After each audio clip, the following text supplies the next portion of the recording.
Welcome to Season 4, Episode 22 of Workers Comp Unwrapped, with your host, Aneeq and Angela as our guest. Today we're diving into how payers in 2026 are identifying and flagging potential workers' compensation fraud.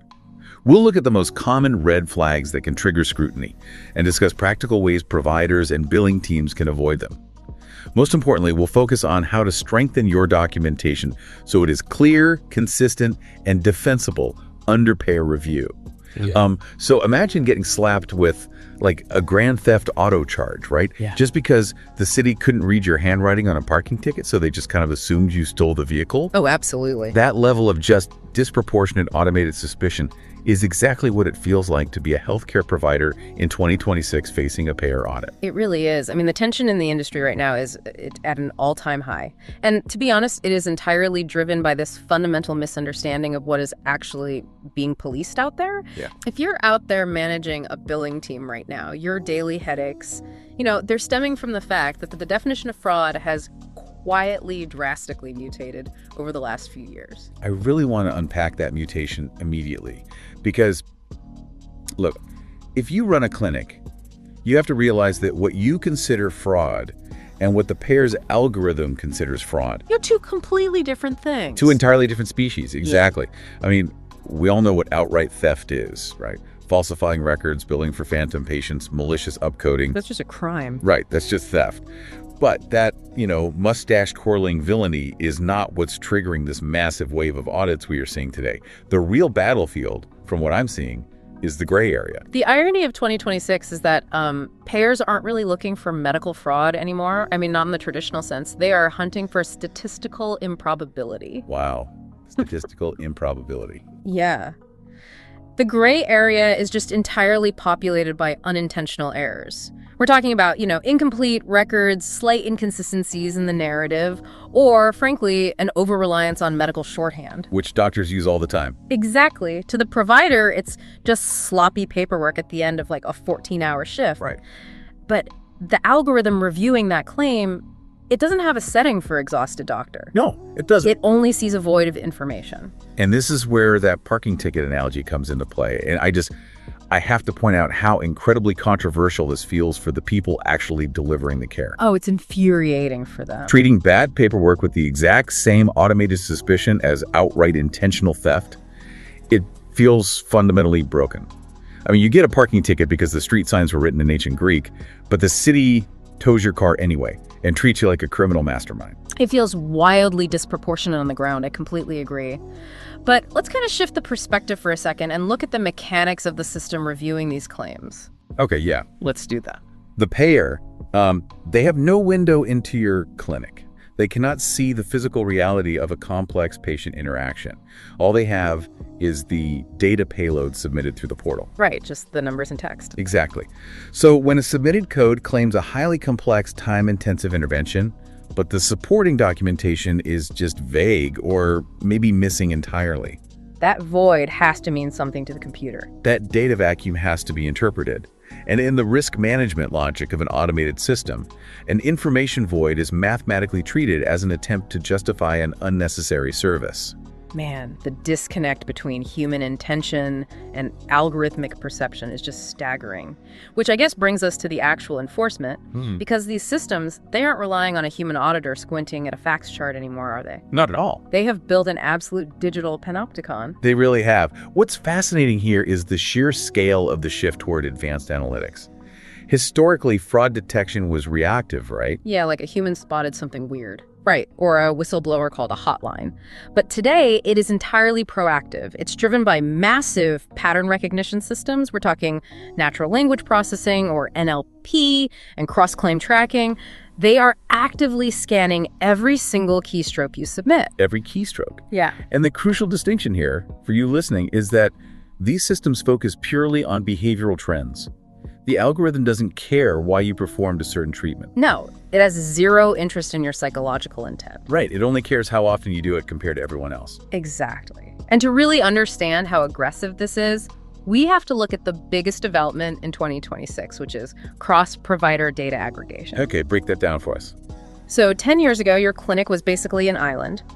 An auditor would look at your claims in a silo, Today, the system pulls your National Provider Identifier, your NPI, and it aggregates your billing behavior alongside thousands of other clinics in real time. Oh, wow. Yeah, it maps out your referral networks. It's analyzing macro behaviors across entirely separate entities. Okay, here is where it gets really interesting and, frankly, a bit terrifying for anyone managing a practice.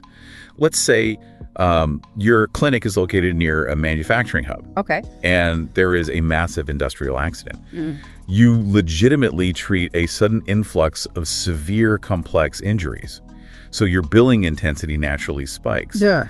Does the robot just assume you're running a coordinated scam because your statistical pattern jumped? I mean, are we literally living in a world of guilt by spreadsheet? Well, I wouldn't call it guilt because the algorithm doesn't understand morality. It only understands variance. Okay. The best way to think about it is the system acts as a highly sensitive metal detector. It isn't accusing you of carrying a weapon, right? It's just beeping loudly because it detected a dense metallic object. Ah, I see. That algorithmic flag simply means review needed. It's identifying that your behavior has pushed past the 95th percentile of the standard deviation curve for your specific region, and it just freezes the process until a human verifies the anomaly. Right, but practically speaking, for the listener running a clinic, a review needed flag still equals delayed payments. Oh, absolutely. It's massive administrative headaches and potentially frozen cash flow. So even if you are ultimately cleared and proven totally innocent, the bureaucracy is the punishment. That operational reality is exactly why understanding the specific triggers of these systems it's no longer just compliance, it is a baseline survival skill. Yeah.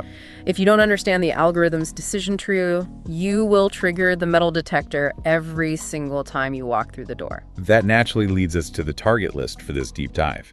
If these AI systems are actively hunting for behavioral deviations, what specific actions and which specific medical specialties are setting off the alarm bells fastest? Because the scrutiny is absolutely not distributed equally. Not at all. So who is in the crosshairs right now? The system has very distinct areas of hyperfocus. Right now, the most heavily scrutinized specialties are pain management, chiropractic care, physical therapy, imaging-heavy specialties, and pharmacy-related billing. And that's because these are the fields where, recovery isn't a straight, predictable line, right? Exactly. The mechanical reason for that focus is the presence of open-ended variables. Think about it. In orthopedic surgery, there is a definitive start and endpoint. Right. You fix the femur, the bone heals, the narrative concludes. Exactly. But in pain management or physical therapy, treatments are ongoing, and progress relies heavily on subjective patient reporting. Like pain scales. Yes, exactly like pain scales. Those are the exact vectors where treatment frequency can easily spike without obvious objective milestones. So the algorithm is trained to view open-ended treatments as the highest risk for financial leakage. Okay, so if you are practicing in one of those fields, what are the actual billing patterns that trigger the alerts? What specifically is the algorithm flagging? The software targets several specific deviations, frequent coding changes without corresponding clinical justification in the narrative notes, excessive imaging or therapy sessions without objective, documented progression, rapid escalations of treatment intensity, and, most notably, consistently billing at maximum allowable limits. Okay, let me throw an analogy at this because Yeah. I think it perfectly captures the trap providers fall into. Let's hear it. It's like going out to a legitimate corporate dinner on the company card. Okay. If you order the lobster and the most expensive wine on the menu every single time you dine out, eventually the accounting department is going to flag your company card for a behavior pattern. Right. Even if you are genuinely just hungry for lobster, the pattern itself demands an audit. The lobster analogy is close, but let's take it a step further to truly capture the 2026 landscape. Okay, make it worse. It's not just the accounting department looking at your card in isolation. It's an AI comparing your lobster orders against the lunch orders of every single employee in your entire zip code. Oh, wow. Okay. The system creates a peer benchmark. So if it sees that 90% of chiropractors in your city are billing moderate-level interventions for a lumbar strain, and you are consistently billing the absolute maximum allowable limit for every single patient with the same diagnosis, You get flagged. you get flagged. It just defies statistical probability that your specific clinic only attracts patients requiring maximum intervention. Right. The algorithm hates the lobster. It really does. But here is the multi-million-dollar question for you. How do these documentation anomalies actually make it into the medical records in the first place? I mean, you would think in an era of hyper-advanced technology, our records would be pristine. You would think that, yeah. But, ironically, the culprit is often the very tool designed to make doctors' lives easier. The electronic health record. It is the ultimate double-edged sword in modern medicine. It really is. We all know the intent behind EHRs, standardizing data, improving legibility, allowing systems to talk to each other. Yeah, taking away the whole bad handwriting problem. Exactly. But in the rush for efficiency, EHR software introduced features that have morphed into massive automated audit traps. We are talking about the copy forward trap. Yes. We all know those shortcuts in systems like Epic or Cerner that save hours of dictation.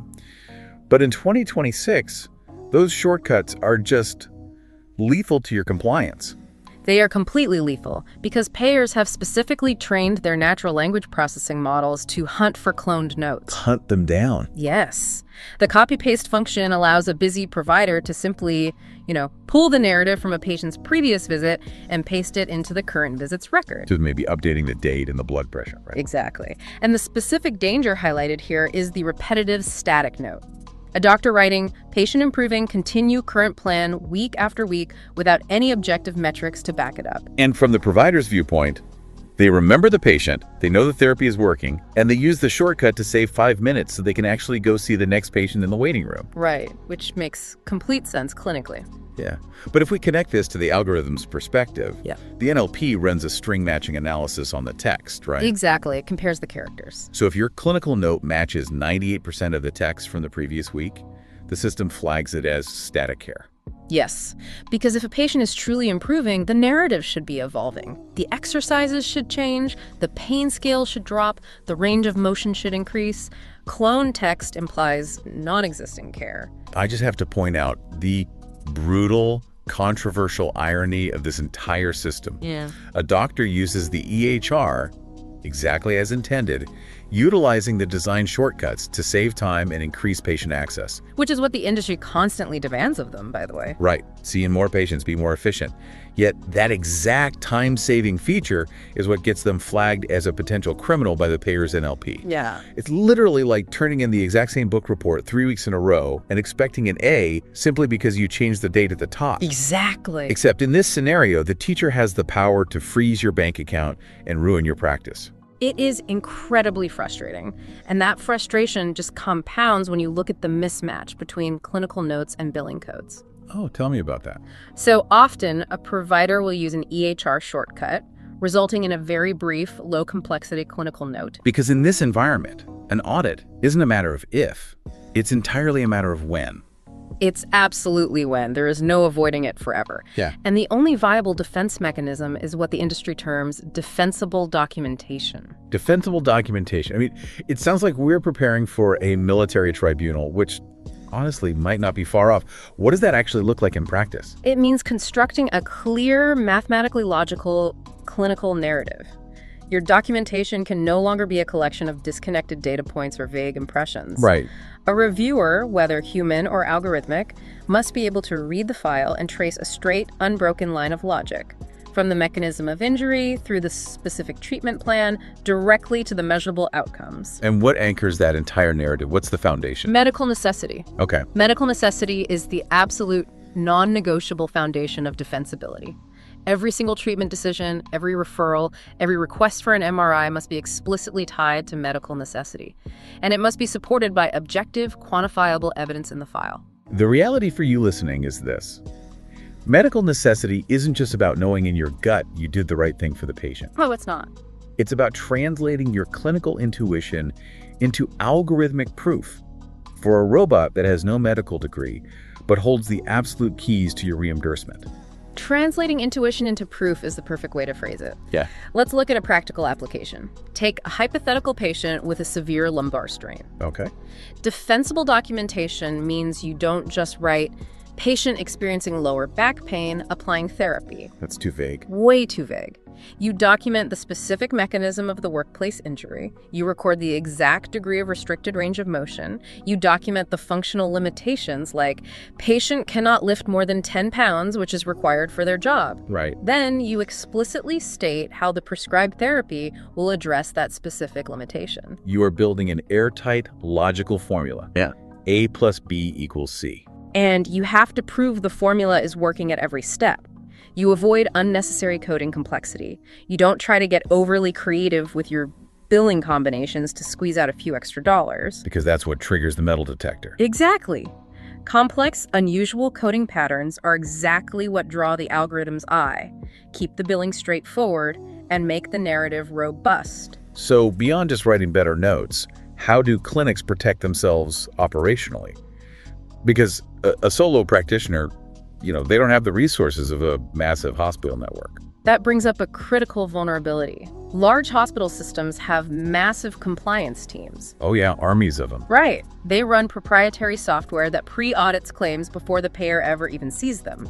But smaller clinics or independent practices, they often have one office manager juggling billing, scheduling, and compliance. That naturally creates massive blind spots. Which is why smaller practices must proactively run robust internal audits. Do it themselves. Exactly. You cannot wait for the payer to find your blind spots. You need to routinely pull your own files and audit them against the algorithm's standards. What are they looking for when they pull those files? They need to ask, are objective progress metrics, actual numbers, degrees of motion, validated pain questionnaires being recorded?